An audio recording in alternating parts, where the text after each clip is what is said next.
Olá pessoal, para quem não me conhece, meu nome é Aldo Matos, eu sou advogado e veterano da Polícia Militar. Hoje estou passando aqui para atualizar, tá?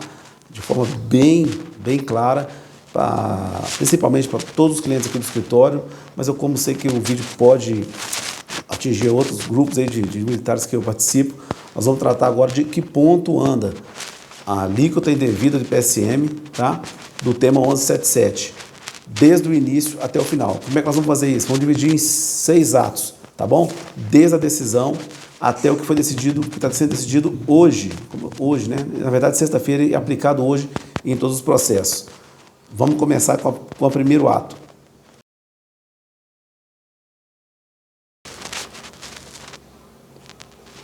O que é o tema 1177?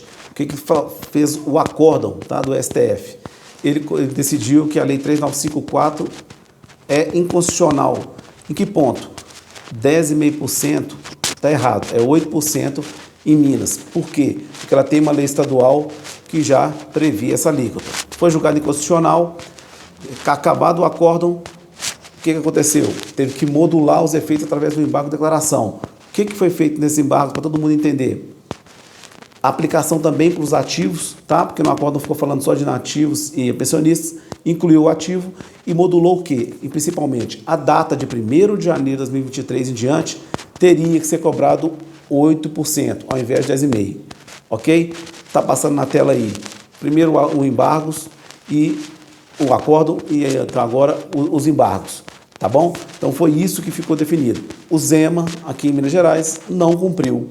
Continuou descontando 10,5% e foi o que determinou essa onda, essa avalanche de mais de 10 mil ações em andamento, ok? Esse é o primeiro ato dessa epopeia chamada alíquota indevida. Vamos para o próximo ato.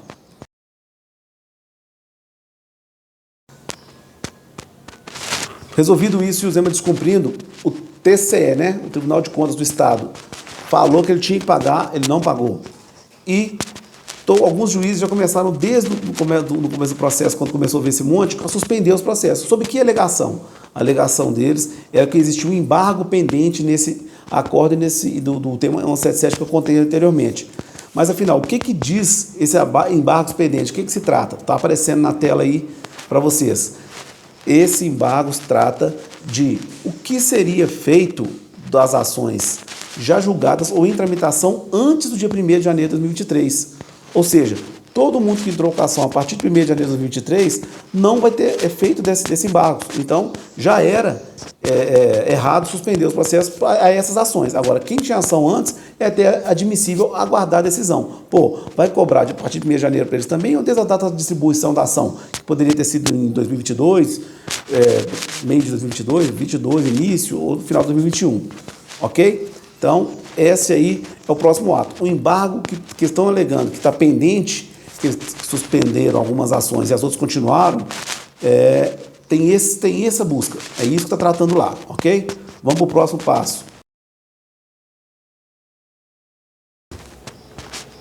Próximo ato. ADPF 1184. O que é isso? É uma ação direta de cumprimento de preceito fundamental, que o Zema interpôs. Por quê? Porque alguns pouquíssimos juízes estavam suspendendo, o restante foi tocando barco. Por que estava tocando barco? Porque era uma decisão do STF, que era para aplicar, ok? E o Zema, agora desesperado com essa quantidade de ação, ele entrou com essa DPF para quê? Primeiro ponto, está aparecendo na tela para vocês aí os pedidos. Suspender todos os processos, porque já começou a pagar, né? Já chegou na fase de cumprimento de sentença, esgotou todos os recursos, maioria protelatório. E segundo ponto, considerar inconstitucional agora a lei estadual nossa, que prevê 8% de alíquota, tá? Então foi a saída que ele arrumou. Obviamente, a gente entende que para ganhar tempo e ele acabar o mandato dele com esse negócio suspenso, ele jogar nas costas do próximo governador essa responsabilidade que mais cedo ou mais tarde vai ter que acontecer. Ok? Então a DPF, que o Zema está no último ato desesperado, além de todos os recursos, esses pedidos de suspender antes, é isso. Isso que subiu para o STF ainda não teve mais movimentações que defina, ok? Vamos para o próximo ato.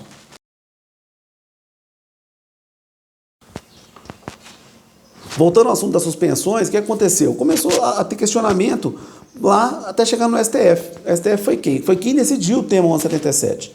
Então vai aparecer na tela para você aí várias decisões dos ministros do STF especificando e repetindo que não, que tem que cumprir o que foi julgado. Por quê?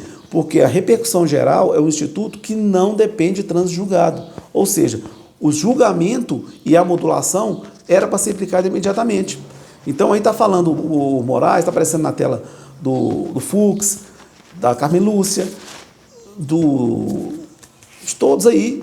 Eu tenho um exemplo, estou passando mais rápido aí, mas está aí.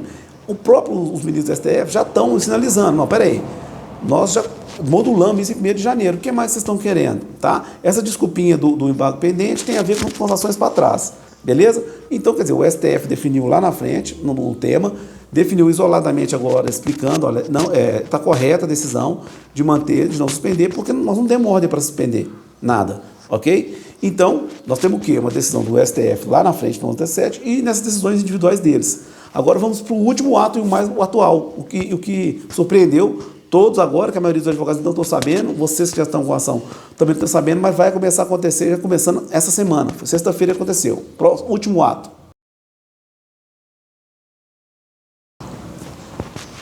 Bom, depois de tudo que eu expliquei sobre o que o STF já determinou sobre essas ações, o que aconteceu na sexta-feira à noite, que está começando a ser aplicado agora em todos os processos, principalmente na segunda instância. Depois, você que tem ação e não é com a gente aqui no escritório, procure o seu advogado, sua associação, vai te explicar. Se trata do ofício do desembargador daqui de Belo Horizonte, vice-presidente, tá? da Corregedoria.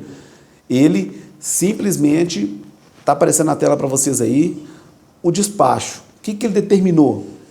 Ele simplesmente passou por cima do STF e atendeu, deu uma forcinha que o Zema tanto queria, que era o quê?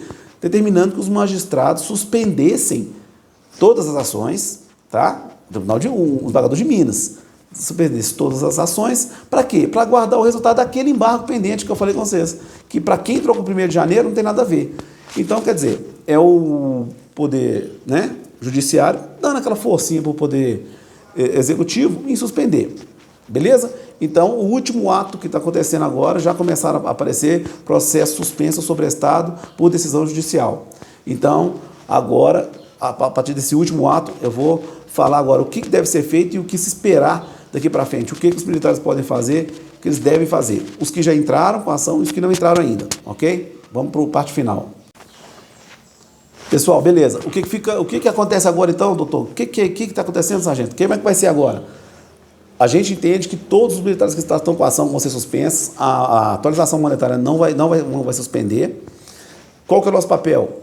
Pressionar associações, pressionar os deputados, a Assembleia e o STF. Por quê? Agora depende do ministro da presidência do STF botar em pauta o quê? O julgamento, esse bendito embargos pendentes, para que, enfim, finalizar e acabar essa enrolação que o Estado está fazendo com todos os militares ativos, inativos e as pensionistas, que estão sendo prejudicados. Inclusive, muitos liminares que o juiz nega falam que esse cara de 2,5% não tem urgência nenhuma, não tem caráter alimentar, que não faz falta para os militares. Isso porque não é 2% do salário, 2,5% do salário do magistrado, né? Porque só isso para pensar. Então, essa bizarrice que está acontecendo, vai começar a acontecer agora praticamente em todos os processos aqui de Minas. A gente sabe disso porque os processos aqui da desembargadora que mais cortavam o Estado falavam que não, ela que foi obrigada, forçada por força desse ofício, que está na tela de novo aí para vocês verem, que determinou a suspensão até que se julgue aquele embargo. Beleza? Aos militares que não entrou. O que está por trás desse pedido de suspensão, essa luta por essa suspensão aqui? Te prejudicar, deixar você sem esse direito de recorrer ao retroativo, porque já entrou com a ação está distribuída. Para você que não entrou com a ação, acorde, tá? Essa suspensão pode gerar o quê? O tempo que o Zema precisa para aprovar na Assembleia, regularmente agora, constitucionalmente, a alíquota de 10,5%, vai se tornar legal, vão se passar os anos. Se você não ingressar com essa ação, era janeiro de 2023, praticamente nós estamos em janeiro de 2025, está aí. Depois vai faltar mais poucos anos e vai estar prescrito. Então, quem está dormindo no ponto, procura a associação, procura advogado e entre com a ação mesmo que ela se mantenha suspensa. Ingressou e deixa suspensa, até que decidir isso. Beleza? Essa é a dica que a gente dá, é a orientação para os nossos clientes todos. Os que já tinham, desde o começo, quase 8%, 9% dos juízes que estavam fazendo isso, suspender. Agora, o Tribunal de Justiça Militar determinou que os outros magistrados suspendam todos, até que se resolva esse embargo. Nós vamos fazer alguma alternativa, já vamos oficiar, os advogados estão fazendo, nós vamos fazer oficiar o AB para que pressione o STF que resolva isso. Porque a repercussão geral não depende de transjulgado, qual o motivo do desembargador estadual contrariar as ordens dos ministros do STF e suspender todos os processos. Tá bom? Então, a gente tem que saber até que ponto tem a ligação política com o judiciário, que é inadmissível nesse ponto. É direito dos militares, ativos, inativos e pensionistas, a cobrança de 8%, até que seja aprovada uma lei no caminho correto, que na Assembleia de Minas. Quem não entrou com a ação e quiser entrar, procure a gente, o telefone está aparecendo na tela aí. Um abraço, qualquer coisa, estou à disposição.